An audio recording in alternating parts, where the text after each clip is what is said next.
안녕하세요, 위소보입니다. 어느덧 설레는 월요일이 되었습니다. 이번 2화는 어떻게 보셨나요? 저는 1화와 마찬가지로 캐릭터들 간의 이야기를 나름 잘 풀어냈다고 생각합니다. 긴 말 필요 없고 바로 시작합니다. 그리고 영상 후반부에 왕자의 게임 원작소설 신간 불가피 1, 2권 세트를 드리는 이벤트가 있으니 놓치지 마세요. 제이미가 윈터펠에서 데너리스 그리고 산사, 존스노우를 앞에 두고 이야기를 하는 장면으로 시작을 합니다. 일단 데너리스가 제이미를 상당히 공격적으로 대하죠. 일단 제이미는 잃을 게 없는 상태이고 본인의 진심으로 모든 것을 내팽겨치고 왔기 때문에 전혀 거리낄 게 없죠. 이때 데너리스가 가장 최고 책임자지만은 데너리스를 제외한 나머지 사람들이 다 제이미 편을 들어줍니다. 첫 번째로 제이미의 동생인 티리온이 제이미의 편을 들어주고, 두 번째로 브리엔느가 제이미의 편을 들어줍니다. 브리엔느가 제이미 편을 들어주니까 산사도 제이미 편을 들어줍니다. 그래서 마지막으로 자기 남자친구인 존에게 물어봅니다. 너는 어떻게 생각하느냐 이랬더니 한다는 얘기가 우리는 한 명의 사람이라도 더 필요하다 이런 얘기를 해서 결국은 데너리스를 제외한 모든 사람들이 제이미를 받아주자 해서 결국 받아주죠. 근데 데너리스는 표정이 떨떠름합니다.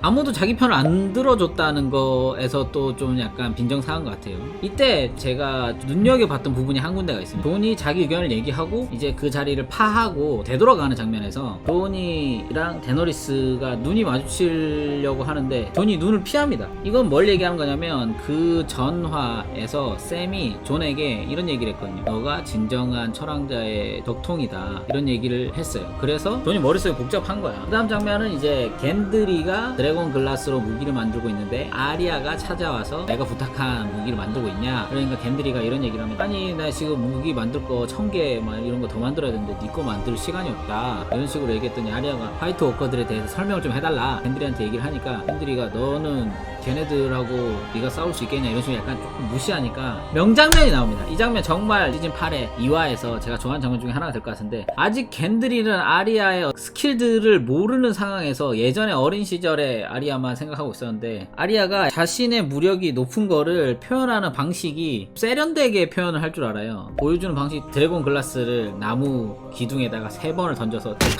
꽂는데 그 장면이 정말 저는 재미가 있었던 것 같아요. 근데 여기서 저는 하나 더 좀 특이한 부분이라고 생각했던 부분이 있는데, 뭐냐면 아리아의 얼굴이 불그스름해요. 이게 뭐를 의미하는 건가? 가능성은 저는 두 가지로 생각하거든요. 첫 번째는 촬영 중에 추워져가지고 뭐 그럴 수도 있는 거고, 두 번째 가능성은 뭐냐면 의도적으로 제작진에서 아리아의 얼굴에 홍조를 메이크업으로 표현을 했다가 두 번째 가능성이라 생각하거든요. 저는 근데 두 번째 가능성이 더 높다고 생각해요. 왜냐면 지금까지 아리아가 겐드리 앞에서 얼굴에 홍조가 이렇게 있는 형태로 나오거든요. 이제는 더 이상 소녀가 아니라 숙녀가 된 아리아의 모습을 보여주기 위해서 홍조를 좀 메이크업으로 표현하지 않았나? 라고 개인적으로 생각을 합니다. 그 다음 씬은 티리온과 제이미가 만난 장면입니다. 이 드라마 전체를 다 통틀어서 우애가 정말 좋은 형제 아닌가. 제이미와 티리온의 관계는 시즌 1부터 시즌 8까지 항상 서로를 믿고 의지하고 서로를 위해주는 그런 관계잖아요. 변치 않는 관계 중에 하나지 않나. 아름다운 관계죠. 그 다음 씬은 바로 서 포드릭경, 우리의 포드릭경과 브리엔느가 전쟁을 준비하고 있는 그런 장면이 나오는데, 우리의 위대하고 찬란하신 포드릭경이 왕자의 게임의 진정한 주인공인 포드릭경이 전투력이 나날이 성장하고 계십니다. 시즌을 거듭할수록 그 존재감이 점점 상승을 하더니 시즌 8에 이르러서 드디어 전투력까지 일치월장 하셨다는 부분을 보여주는 장면을 보여주고, 그것을 바라보고 있는 브리엔느의 표정이 상당히 아빠 미소로 쳐다보고 있는 장면. 저는 왕자의 게임이라고 하는 드라마에 매력 있는 캐릭터들이 많지만 서 포드릭경을 상당히 제가 좋아하거든요. 서 포드릭경이 나오는 분량이 시즌 2화에는 좀 많이 나와서 기분이 좋습니다. 시즌 8, 1화에는 서 포드릭경이 나오지 않아서 기분이 그렇게 좋지는 않았거든요. 근데 2화는 좀 많이 나와서 기분이 좋습니다. 다음 씬은 조라 모르몬트와 데너리스가 만나서 이야기하는데, 조라 모르몬트가 데너리스에게 티리온을 좀 더 중용을 해라, 더 많이 믿어줘라, 이 사람은 실수를 통해서 많은 것을 배우는 사람이다, 이만큼 현명한 사람이 드물다 라고 조라하고 데너리스가 얘기하는 장면. 그 다음 씬은 이제 테온이 윈터펠로 돌아오고 산사와 재회하는 장면이 있는데, 와, 이 장면은 정말 울컥했습니다. 이때 산사의 연기와 태온의 연기도 좋았어요. 태온이 윈터펠로 복귀를 하고 북부에 산사가 허락을 한다면은 윈터펠을 위해서 북부를 위해서 싸우고 싶다라고 얘기를 하는 대사를 딱 듣고 산사가 감격해서 태온에게 달려가서 호응을 해줍니다. 그 두 사람의 일련의 과정들을 생각해보면 왕자의 게임 팬들이면 상당히 감동을 받은 장면이라고 생각해요. 아, 태온 드디어 마지막으로 제정신 차렸나. 이게 시즌 끝까지 좀 갔으면 좋겠어요. 저는 솔직히 얼마나 갈지 모르겠지만 좀 끝까지 갔으면 좋겠다. 마음이 너무 아파요. 태온의 이 장면은 정말 약간 눈물이 띵한 장면 중에 하나지 않을까 이렇게 생각합니다. 너무 좋았어요. 자, 그 다음 장면은 이제 나이트워치의 원년 멤버들 존 스노우랑 샘이랑 한 명 더 캐릭터 이름 기억 안 나는데 우리 세 명이서 다시 만나서 호응을 막 하고, 그 다음에 깃발 없는 형제단의 안대를 하고 있는 19번 죽은 그 캐릭터를 만나가지고 형식적으로 악수, 형제는 포, 그 외에는 악수, 이렇게 약간 좀 나뉘어져 있죠.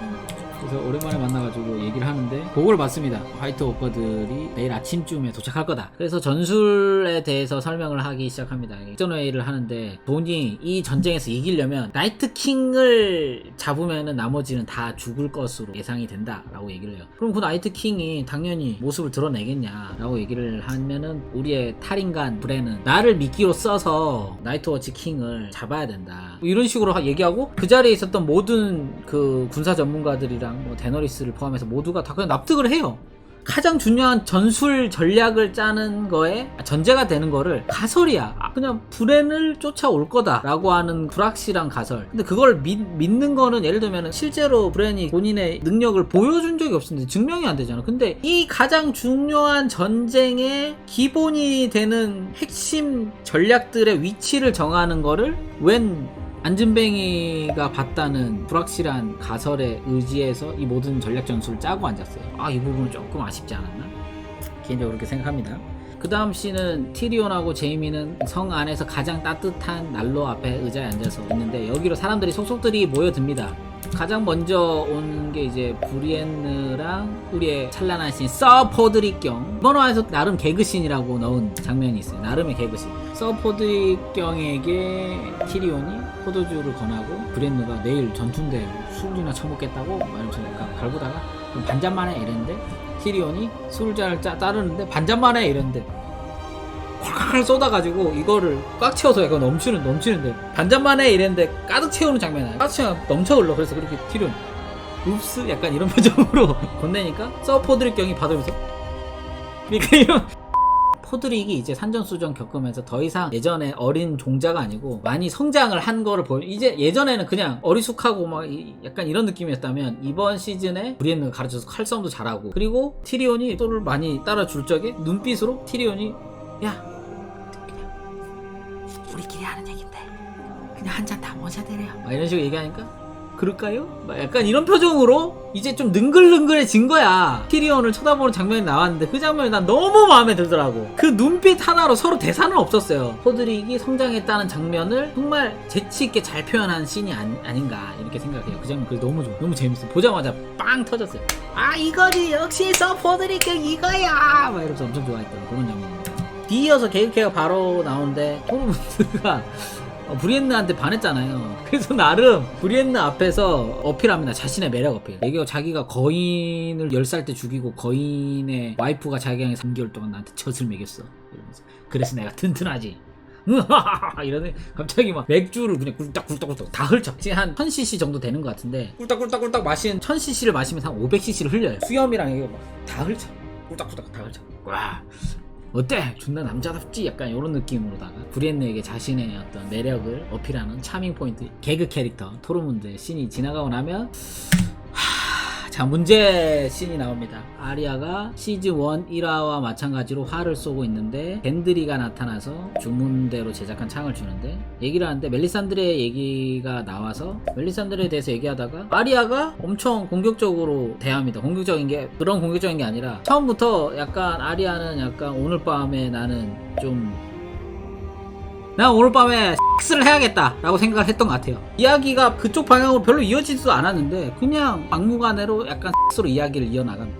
자, 그리고 그 다음 장면으로 바로 이어지는 장면이 저는 좀 웃겼던 게 뭐냐면 제작진들도 일부러 이렇게 장면을 전환했다 생각해요. 그 다음 장면에 아리아의 섹스씬 딱 시작하고 나서 그 다음 씬이 어떻게 시작하냐면 난로 앞에 주요 인물들이 모여 앉아있는 장면인데 다들 떨떠름한 표정이랑 그 다음에 다들 약간 꿀먹은 벙어리씩 약간 이러면서 화면이 진행이 돼요. 그런 식으로 화면이 전환되고 모여가지고 얘기를 하다가 브리엔느가 기사가 아니라는 이야기로 나오고 그리고 제이미가 브리엔느를 기사를 자기 하는 장면이 나오고 근데 이 장면도 상당히 감동적이었어요. 다음 장면은 조라 모르몬트랑 리안나 모르몬트가 만나서 얘기하는 장면이죠. 현재 모르몬트 가문의 영주가 어린 리안나 모르몬트고 조라 모르몬트가 리안나한테 이제 아직 어리시니까 영주님은 지하에 계십시오 이랬는데 리안나가 나는 뭐 싸울 거다 뭐 이런 식으로 얘기하는 장면이 나오고 샘이 조라 모르몬트에게 발라리안 강청을검을 주는 장면이 나옵니다. 근데 저는 개인적으로 조라 모르몬트가 뭔가 다음 화에서 큰 공적을 세울 것 같아요. 그 다음 씬은 드디어 이번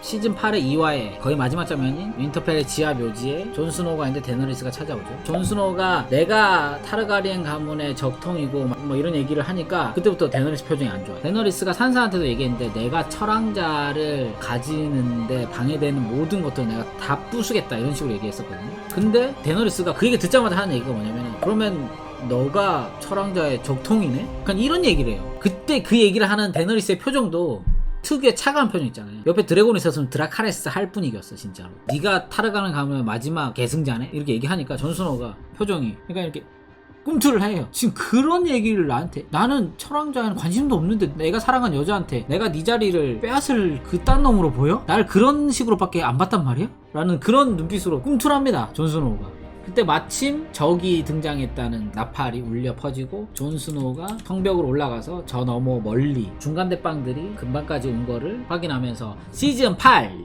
2화 끝을 맺습니다. 자, 총평 뭐 시즌 8의 1화랑 2화는 기본적으로 3화의 큰 전쟁을 앞두고 숙성시키는 과정이다. 뜸들이는 과정이다. 여기에서 시즌 8 3화에서 주요 캐릭터들이 많이 죽을 예정이니까 그 캐릭터들 하나들한테 안타까울 만한 사연들을 좀 더 부각시켜주고 마지막으로 캐릭터들 간의 이야기를 어느 정도 정돈시켜 놓는 역시 가장 인상 깊었던 장면을 하나를 꼽으라고 한다면은 아리아의 섹스씬.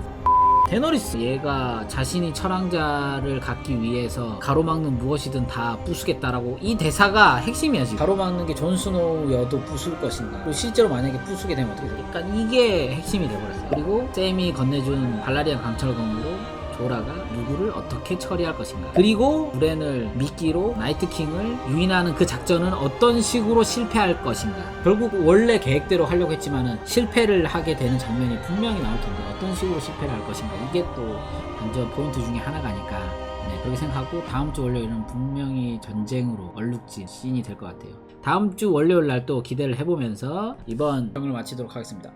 자, 이렇게 왕자의 게임 시즌 8 2화 리뷰를 해보았습니다. 전쟁을 앞둔 윈터펠에서의 폭풍전 고요를 느낄 수 있는 화였습니다. 그리고 앞서 제가 말씀드렸던 얼음과 불의 노래 외전, 신간, 불가피를 드리는 이벤트를 시작하도록 하겠습니다. 그럼 문제 나갑니다. 왕자의 게임 원작 소설 얼음과 불의 노래를 지은 소설가의 이름은 무엇일까요? 1번 조지 R.R. 마틴, 2번 J.R.R. 톨킨. 정답을 아시는 분은 구독, 좋아요, 알림 설정을 누르시고 댓글로 정답과 메일 주소를 알려주세요. 추첨을 통해서 총 2분께 도수 세트를 드리겠습니다.